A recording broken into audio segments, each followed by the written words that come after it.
Welcome and thank you for standing by. Today's call is being recorded. If you have any objections, you may disconnect at this time. Now I'd like to turn the meeting over. You may begin.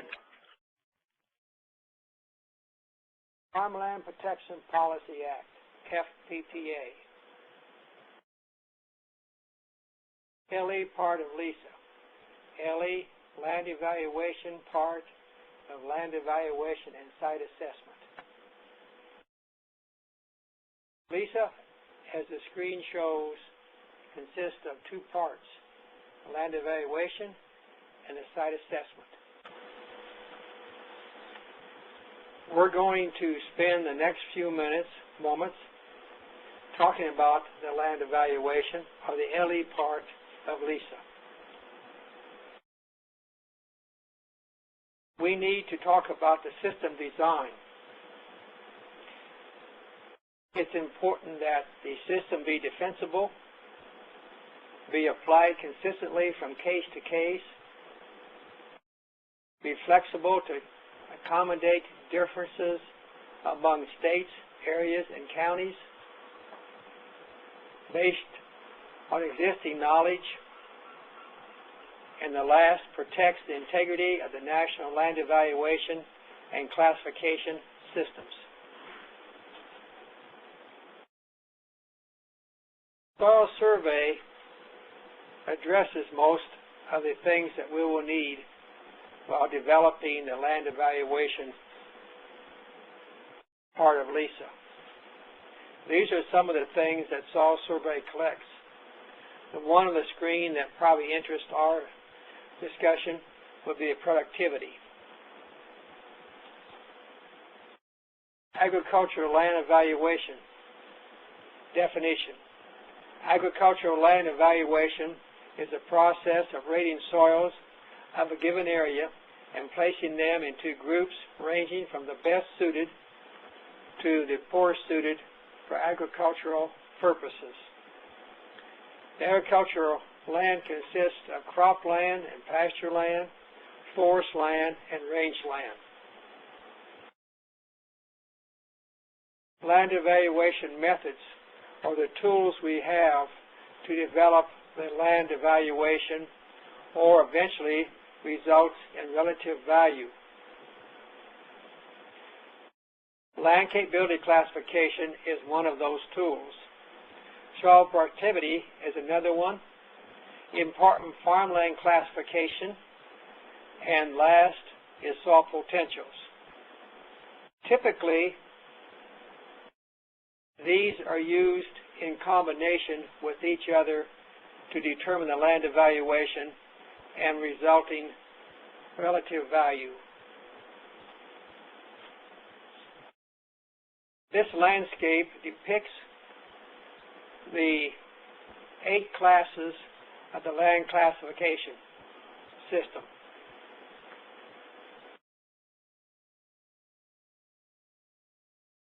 This figure explains the use or possible uses of these different classes. Class 1, capability class 1, has no limitations for those uses shown across the top, which goes from very intensive cultivation up through wildlife. So basically, class 1 land will be suitable for all these uses. What I want to point out to you is on the extreme right where it says very intensive cultivation. Class 1 land has no hazards or limitations for growing cultivated crops. And those classes, or those subclasses, that we're concerned about as far as limitation and hazards go, these only examples of them is W for wetness, E for erosion, which includes both water and wind. Subclass S stands for droughtiness or salinity or stoniness or other similar properties. And the last is climate, which is a C. Class 1 land has none of these limitations or hazards. all the remaining capability classes has an effect. Either it has an erosion problem, a wetness problem, a droughty or stonyess problem, or a climate problem. And you notice as you go from Class 2 through Class 8, the hazards or limitations become more severe. So let's look at land capability Class 2. You notice it says it can be used for intensive cultivation. Not very intensive, because it has one of those 4 limitations or hazards. Class 3 can be used for moderate cultivation, and Class 4 typically is defined as being limited cultivation, or some folks think it's best for hayland unless you have some type of conservation practice that will overcome its limitations. At this time, I should make a comment. At times, these limitations, let's take droughiness, for example, which is an S, is a soil property, because normally what happens is the soil will not have enough available water capacity during the growing season to grow cultivated crops. So some of these are actual soil properties. Either a climate, and you see Class 5 is not for any type of cultivation, which is true of Class 6, 7, and 8. We can't talk about the land evaluation system if we don't talk about one of the uses. And I say one of the uses. This is the form, what we refer to in the lower right-hand corner. It's referred to as AD 1006. It's entitled Farmland Conversion Impact Rating. We have 2 forms very similar, and in another course we explain how they're used. This one I just give a brief abbreviation so you will have some idea of why we're developing these land evaluations or relative values. If you notice, there are certain parts of that form highlighted in yellow. Part 2, Part 4, and Part 6. These are the ones that address land evaluation and resultant relative values for soils or for map units.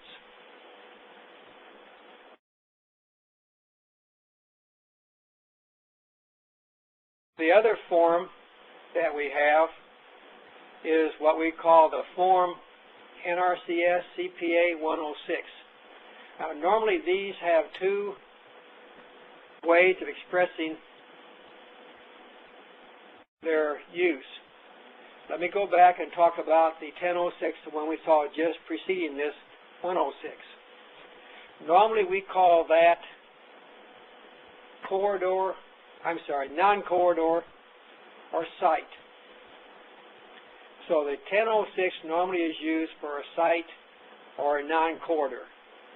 Site usually is not linear. It's usually rectangular or some shape that has something besides a linear, which would be like a road or something like that. If you notice the top of the 106, which is now on the screen, it says Farmland Conversion Impact Rating for corridor type projects. And these are the ones that we would use the linear project. And so this form would be used for anything that would be non-corridor. Again, I'll point out the fact that you notice we have the same parts highlighted, 2, 4, and 5. Now, the next few slides I'm going to address the development of one of the many systems that can be used to develop the land evaluation and the resultant relative value. The reason I want to impress upon you that this is one of the many ways, because, and I'll say during this very briefly, and there's another module that covers this, we encourage local development of the land evaluation and the site assessment, or the LESA system. This will not be covered in this module, but we need to understand that this is one of the many ways that LE can be developed. So let's look at this worksheet 1, and you need to note that in the upper title on the right that it says before conservation adjustments, and I'll explain what this means as I go through this presentation. And you note here that again soil survey is being used, and it says the soil map units shown are for selected area unless modified with the edited function. The land capability class is dominant land capability class of the soil components. The yield values shown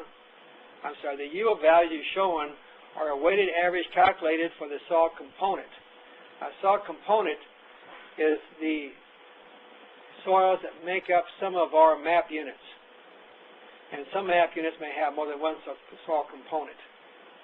Now, if you're going to use this particular system to develop the LE, the land evaluation, then these are the information that you need, and that's the indicator crop. In this particular case, it is corn. Now, I have one word I need to define so you know how I use it. Jurisdiction is a political unit that we will develop a land evaluation system. Okay, the next item after corn as the indicator crop is a temperature regime. And in this case, it's mesic. The next is a C factor, which is needed if you're going to use, if you have an area that has wind erosion, that's used to determine the severity of the wind erosion situation. We also have a system for irrigated and non-irrigated. You notice in this particular one, it says no, so this example is not irrigated. And then we also want to know how those map units are made up. What is the minimal number of components that we'll have based on the percentage? And if it doesn't make up at least 15% of that map unit, then it's not considered. 15% or more. Okay, so if we input this information and find it in the soil survey information, then this is a type of table that would look like if you follow this example. And again, I want to express this is an example, and you may see other ways of doing this. This is for the teaching today that we're going to do on the LE. Okay, I picked a jurisdiction that had very few map units, and that way you won't have so many pages to look at. This particular county only has 11 map units. Water is 1. And you notice what I talked about earlier about some of the information we use from the soil survey. I have an arrow pointing down to land capability class and subclass. Remember, I said as you go from 1 to 8, there's more limitations or hazards, and probably classes 1 through 3 would be the most desirable for cultivation, and 4 depends on the amount and the severity of the hazard limitation and the amount of money that needs to be spent to overcome this particular limitation. Next one is the yield. Remember, I told you that productivity can also be used in developing the land evaluation. The productivity index is just taking the largest yield and dividing that into all the other yields that you see in the column indicated non-irrigated yield. The IF is for important farmland. You remember on that list where we had the 4 items that we said that you could also use farmland in determining the land evaluation. And these numbers represent prime farmland, 1 and 2, important farmland. And then the S stands for statewide important farmland. And I might at this time take the opportunity to define for you the important farmland categories. Prime farmland, unique farmland, farmland of statewide important, and farmland of local importance.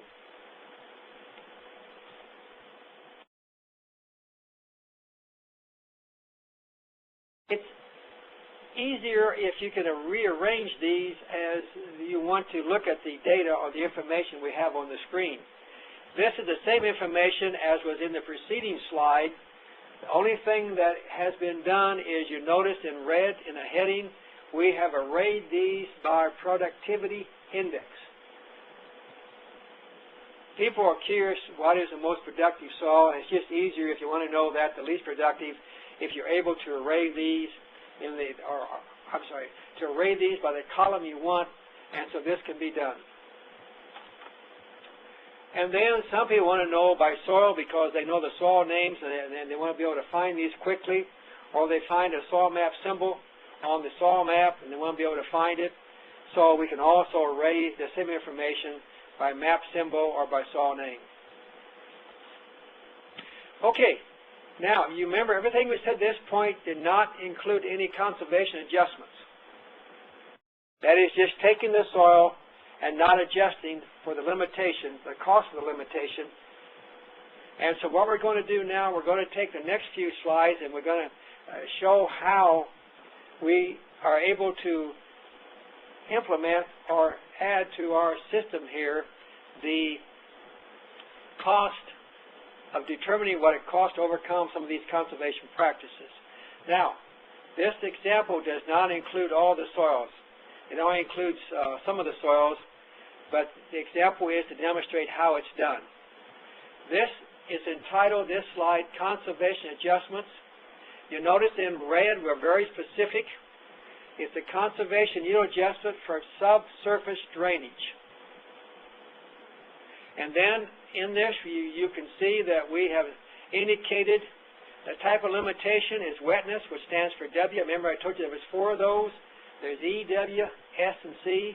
Well, this particular one is a W, which means it has a problem that we have to overcome, and typically this is done by drainage. In this particular jurisdiction, it's going to be done by subsurface drainage. In our agency, we assign numbers to our conservation measure code practices, and this one is a 606. The amount of conservation measure per acre is 396 units. The installation cost is $1.50. Lifespan of the practice, or to amortize it, we amortize this practice for 20 years. Annual maintenance cost is 2 cents. Land cost to install this, land lost to installation. I can't read today, I apologize. Since this is subsurface drainage, no area is lost for producing corn in this situation. The interest rate is 6%, and the price of the unit indicator crop, which is corn in this situation, is $2.80, which we all know the price has gone up quite a bit. But again, this is only an example to demonstrate the procedure how you develop using conservation adjustments. So you go at the bottom of the slide, you're going to see that the maintenance is $7.92. When you advertise this over 20 years, the practice is $51.18. The land loss, he said there was none. You add those two numbers together, and you get a total cost to amortize it and the maintenance per year at $59.10. You divide this by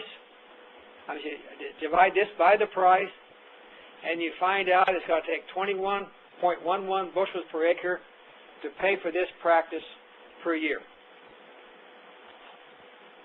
Remember, this is sort of a situation made up for demonstration purposes, so we're going to explain why you can't use this later for anything except for teaching purposes. Okay, this particular conservation adjustment is conservation yield adjustment data for terraces. And you notice again the type of limitation in this case is erosion. It is an E. The conservation practice code for terracing is 600. The amount of conservation measure per acre is 396.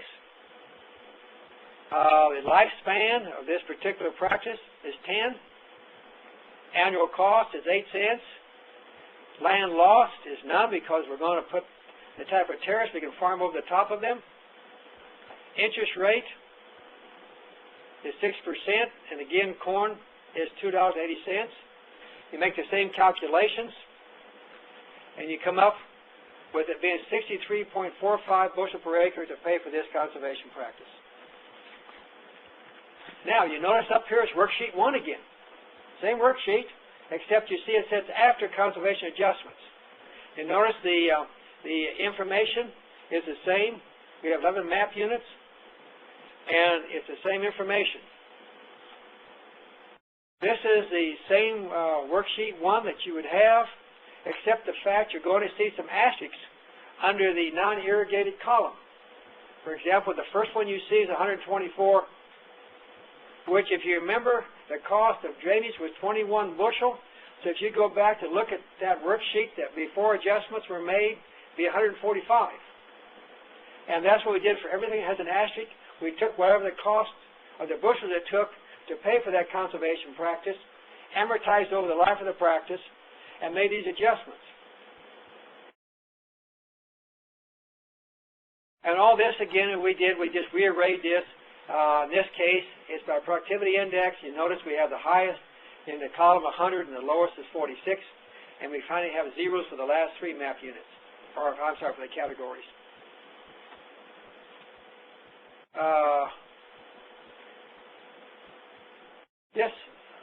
This one here, we have the asterisks on, and this one is arrayed by productivity after the conservation adjustment. Again, this is only, by soil map symbol and by name. Okay, now we have what we call Worksheet 1 explained, how we developed it. Now we want to group these so we end up with relative values. And I better say at this time that you could stop right where you were at, but if you want to group these, this is a sheet, or this is what you need to be able to group those. And so now we've completed this. We have worked with the people who's interested in having to have the soils, the groups come out a certain way. And so you use this sheet, and we're going to show you what happens when you fill this out, and then you array this based on this grouping data.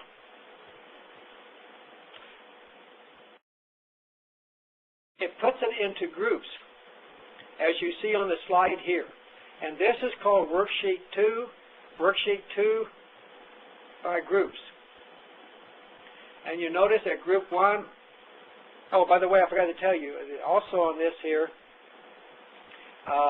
it's arrayed by the name of the soil within each group. So Group 1 has patent, and it has the same information. You have 2W, which means the fact that it's capability 2, and it has slope of 0.2%. It has the adjusted yield 124, which gives 100. And number 2, Group 2, has 2 soils in it. It has the Williamstown, the Sloan, and you notice that one's a 2E, one's a 3W. And let's look at now Group number 3.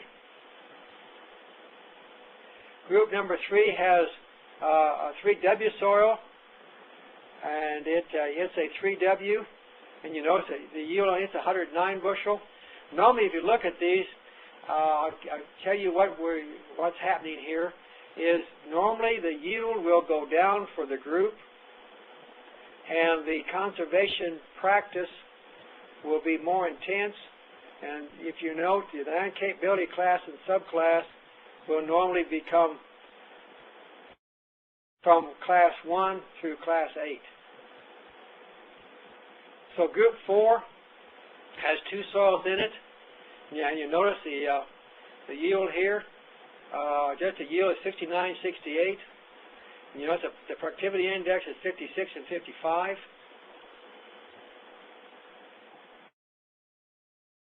And this is just the same information except for the other soils that's in this particular jurisdiction.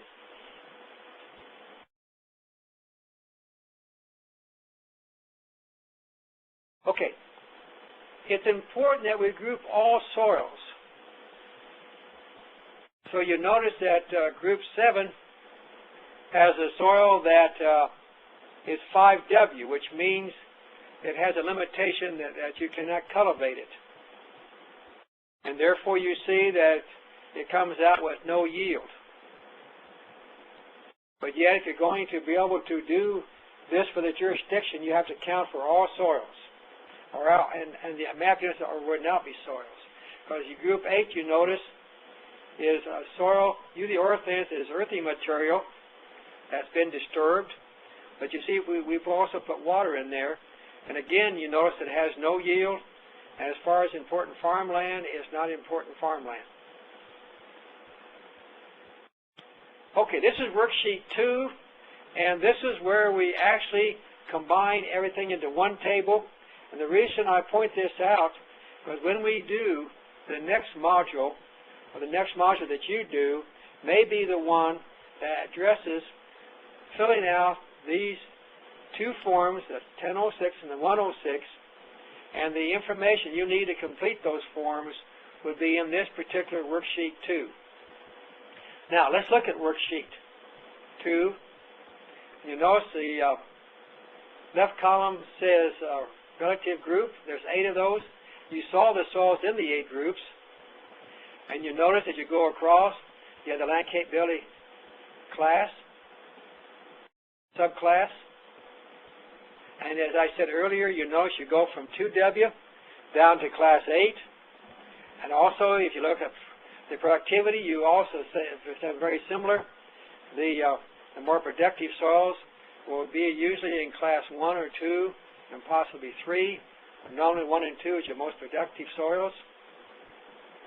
If you look under important farmland, you notice that we have prime and statewide. We have no unique, nor does this jurisdiction have any local.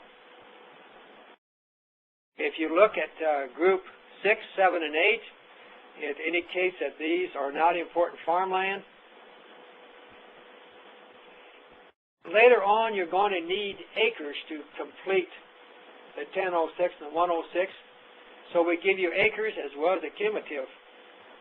And the extreme right-hand column is relative value that will be used also on the 1006 or 106.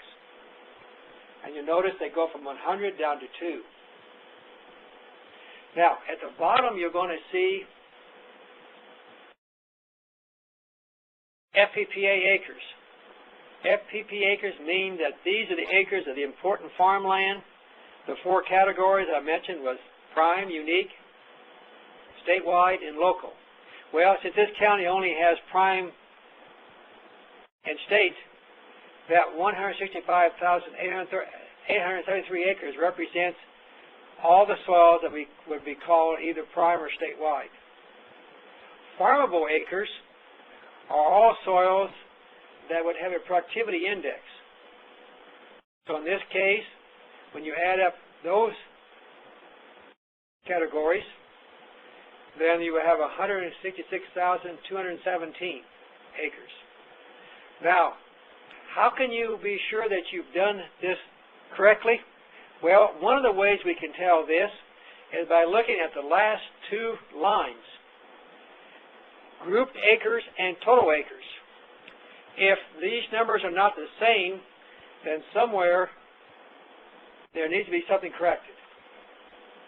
So luckily this time the 2 agree.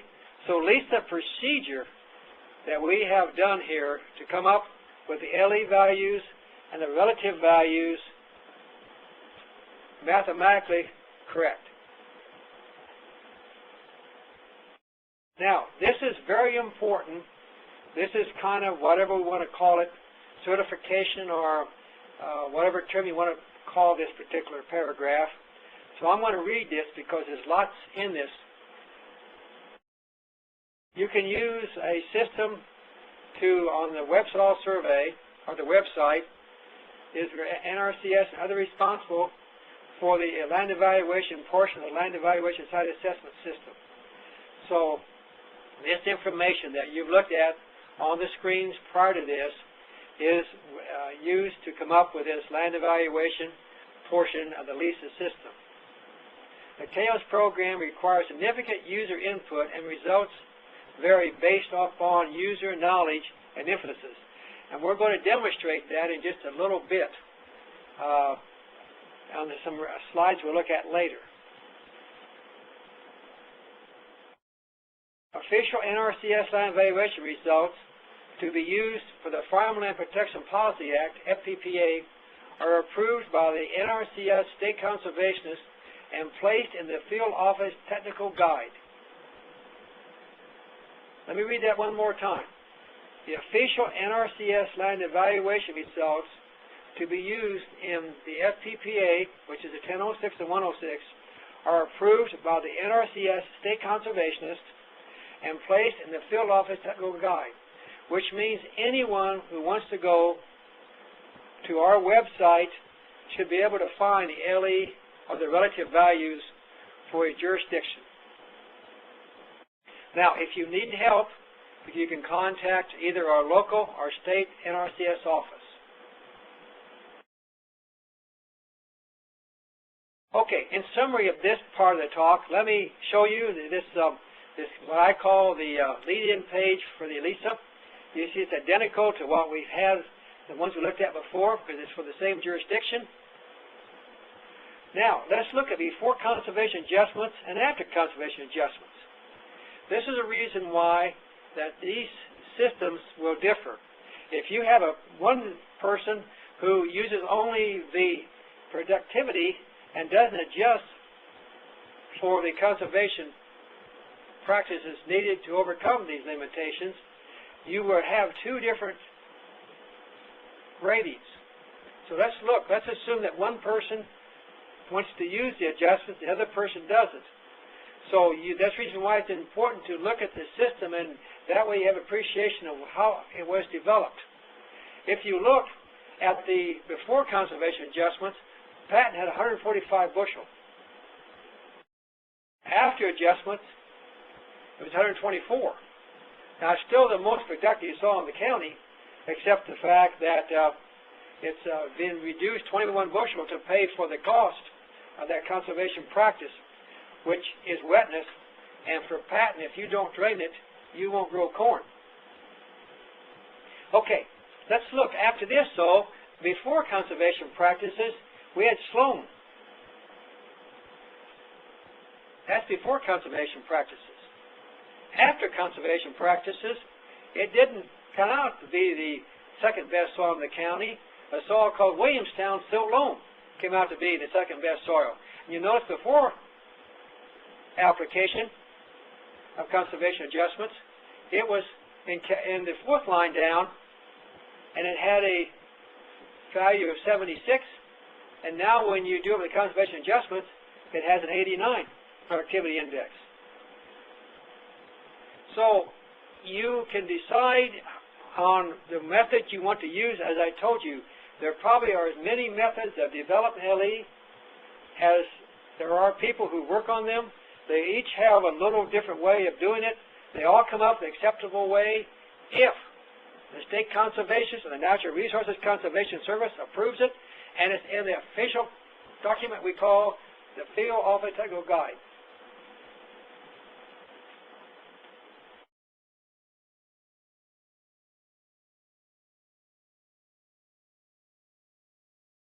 Okay, I think before we close here, and this is something I just want to show you, because you see it has 85 map units, and it would have been difficult for me to show what I did in the earlier slides, but I think you all understand that every jurisdiction doesn't have only a few map units.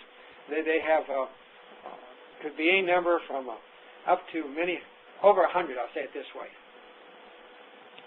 Okay, let's look at this particular jurisdiction. You notice we still have the same information. The note's the same. We have 85 map units instead of 11. The indicator crop is still corn. The temperature regime is mesic. The C factor is 0.07. The system for irrigation, no, we're not going to irrigate this particular one. We're back in the eastern part of the United States. We have rainfall enough to grow a crop. And again, we're going to keep this 15% as the minimal for the soil components in the map units. Again, this worksheet 1 has the same, it has line numbers, it has map symbols, soil names, slope, land capability, non-irrigated yield, productivity index, important farmland, and acres, which is number and percent. We're going to just slowly go through here, but I do want to point out before we start, Hypava, you notice, is in land capability class 1. So is Elburn, so is Lawndale. Sable is 2W, and by the way, this is a rate by land capability class. So as you go through here, you're going to see that suspect that the values will differ. So we're at the bottom of the first page. You know palms, and it's a 3W soil. You had that in the other jurisdiction, and in this one, it's 115 bushel corn per acre, and has a PI of 71. This is second page, and again, it's just more information about the soils that's in that particular jurisdiction. If you go to the bottom, it would tell you the total acres in the county, which is 360,510. And you notice the bottom of this, again, we get back where we have map units for one reason or another. They are not be able to farm. You notice in there we have 7E, we have a,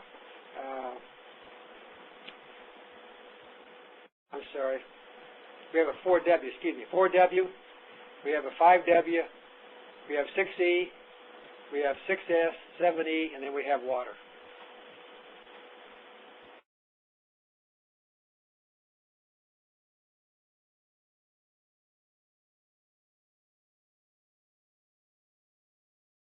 This is worksheet 2.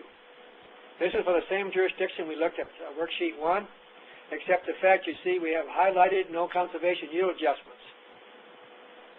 And we've grouped the soils.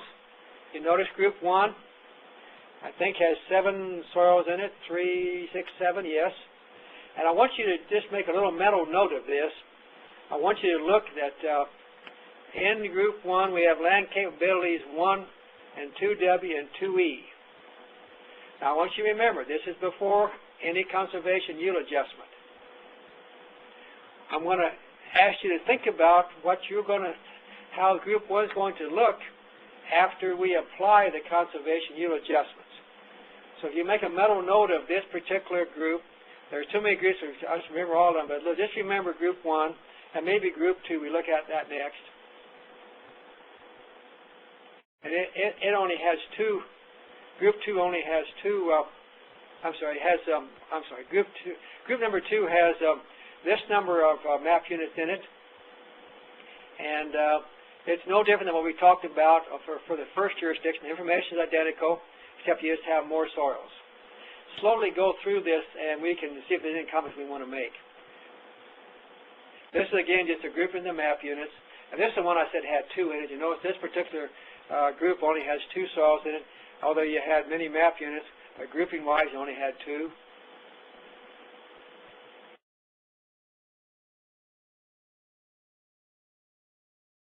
Keep going. Keep going. Keep going. Going. Keep going.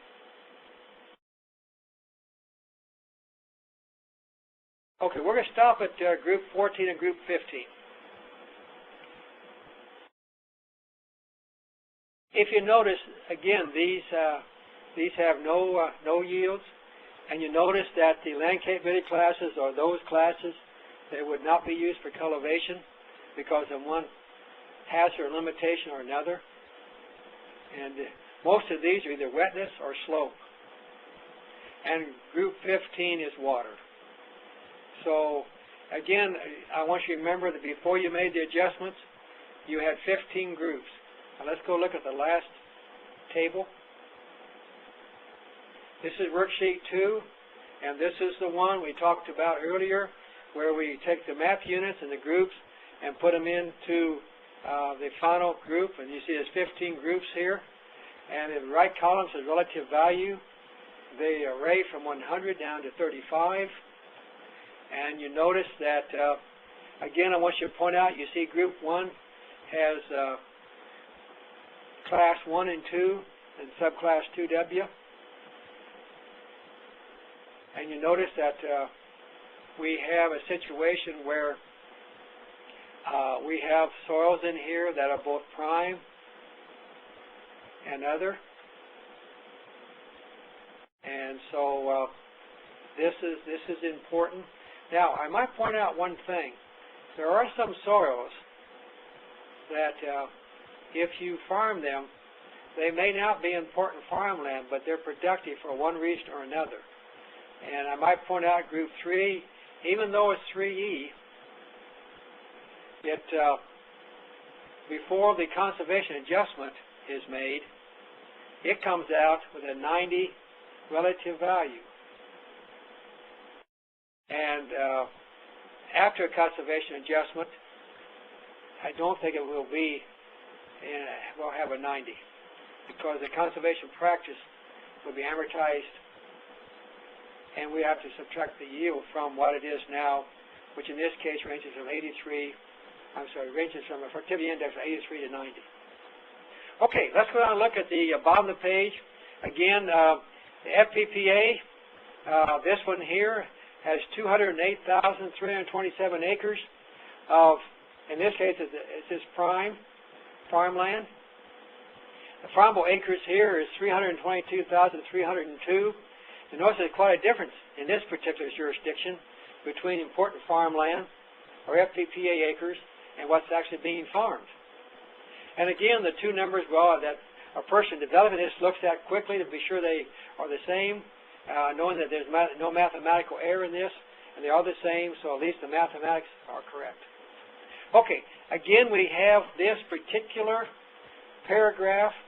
We want to be sure that the people know that the official copy, and I want to point this out to you now, you could not take this and do a 1006 officially or a 106, because this is for teaching purposes and it has not been approved by the state conservationists, and it will not be found in the Field Office Technical Guide. Okay, next.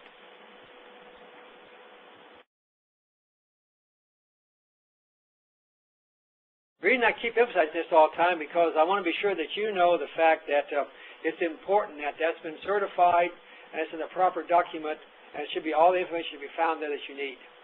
Okay, let's now talk about this conservation adjustment that we need to come up with a rating where we use what we call soil potentials.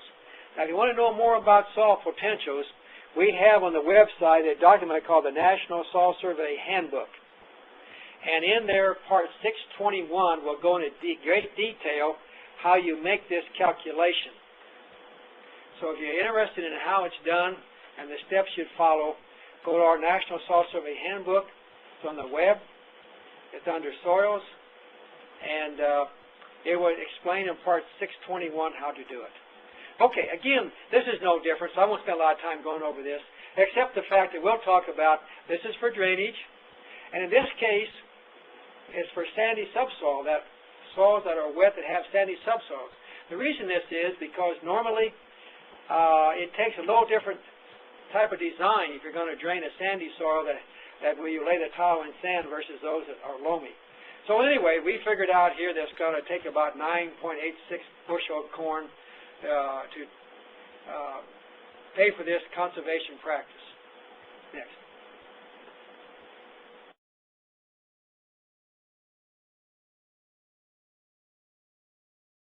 Okay, and this is exactly what we do. We have soils in this jurisdiction that are quite contrasting. If you have loamy something, a loamy texture versus a sandy, they're quite different. And normally you would have to have different design and installation. And in this particular case, it would take about 9.56 bushels of corn to pay for this particular conservation practice.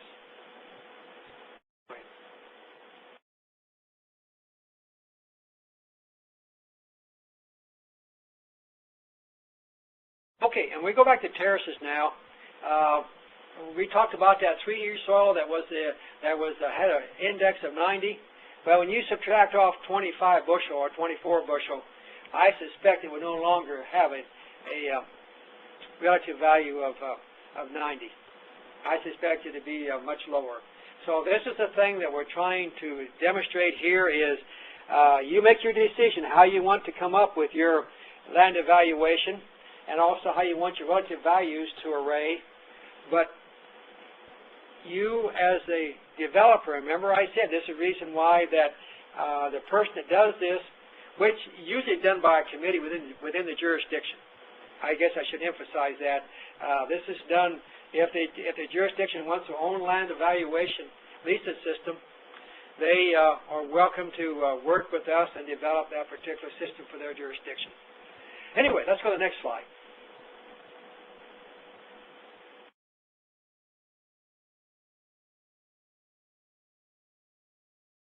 Okay, this is the one that I told you that of everything you've seen so far, this is the one that helped us the most in filling out the 1006 and 106. It contains information we need. So let's look down here, and this groups the soils, and this is you got the wrong. This is worksheet 1. We want. Oh yes, excuse me. This is what we need. This has the asterisk. I did see the asterisk. My apology. We made the adjustments here based on our calculation for conservation adjustments, and you see we have them all highlighted here. And if you go down to one of those soils that I think was a 3E, it was Tama. You notice we're going to subtract off whatever it costs for terraces, and I'm sure that the PI will not be the same as before taking off conservation practice cost. Anyway, this is your new sheet. The worksheet you saw before did not have conservation adjustments. If you want to make a comparison, you're welcome to do that, but you have the information here to do that. Okay, next slide.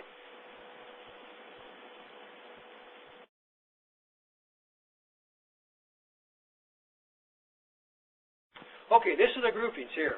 You remember I asked you to kind of have in your memory what Group 1 looked before conservation practices. We had all kinds of soils in there. Some were Class 2 land. Now when you clean this up and subtract off those conservation practices, only Class 1 land is in this group. And this is a decision you will have to make when you develop your jurisdictional LE values and relative values is, do you want to do it before or after the adjustment cost? I might point out that these are probably the best soils in the world for growing corn. Okay, let's look at Group 2. Now, the reason I want to look at this is because I told you earlier, and I want to reemphasize this. Guys, how did we get Class 1 land in Group 2? You just told us it was the best. No, I told you it had no limitations that were significant or hazards for growing corn. I didn't tell you that some of the soil properties makes the corn less yielding on these soils than it would. So Plano has a soils problem, and there's no conservation practice that I know that will overcome that particular one. You see it's on a level 0.2% slope, so basically it has no problems. It's just the fact that it doesn't have quite as much available water capacity for corn growth during July and August.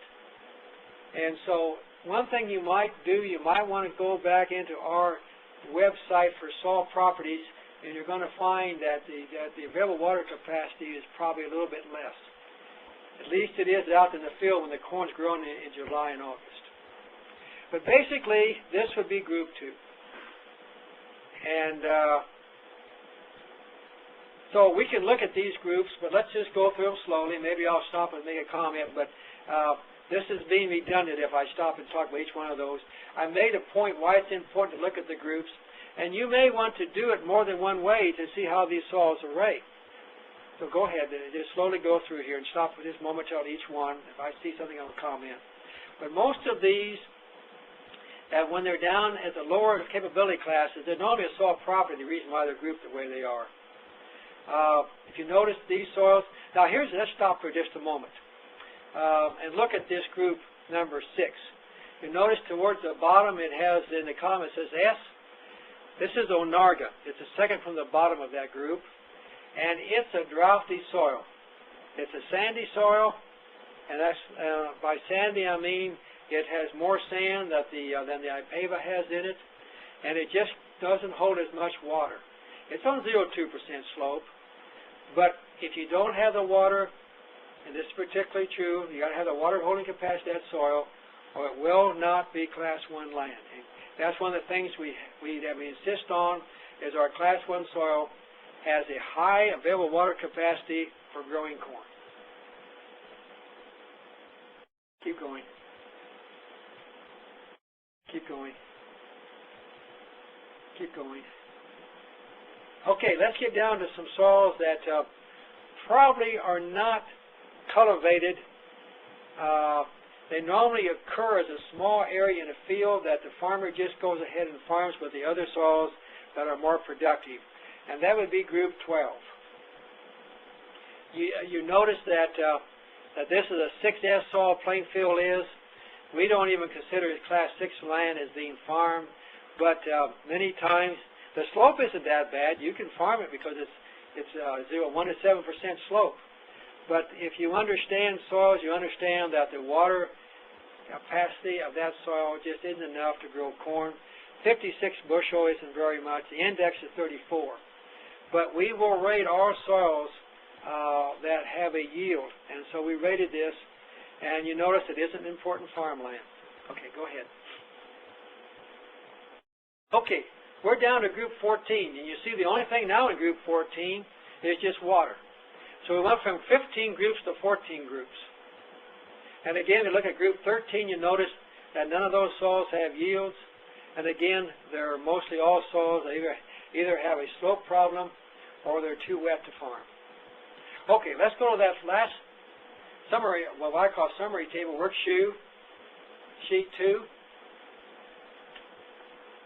And this is arrayed by conservation yield adjustment or conservation practice. And if you notice, if you look at the right, I would suggest that when you have time, you might want to go back and print off the earlier one without conservation adjustments and compare these, and you're going to find out that there's probably some similarity, but they're mostly dissimilar how the soils are grouped after you apply the conservation measure to overcome that particular either erosion, wetness, in this case. Okay, let's go to the bottom of the page. We still probably have the same acres of FPP land, and probably maybe the same acres of the Farm Boy acres. And so the fact that may not change very much because that's defined and the definition doesn't change. Again, we have the statement at the bottom. I will assure you that this particular worksheet 2 will not be in the tech guide. It's only for training purposes. And in closing, I hope you enjoyed this presentation. I hope you've learned that we encourage jurisdictions to develop their system so that they feel comfortable with it and it will serve the purpose that they want to use. Also the fact that I strongly suggest that you contact our local or state office, NRCS office, for any questions you have. Now, if you want to see how this is applied, there's another module which addresses the fact that we're going to show you how to use this data to actually fill out the 1006 and 106, which is a quarter or non-quarter forms. Again, I appreciate the opportunity to share with you. Thank you.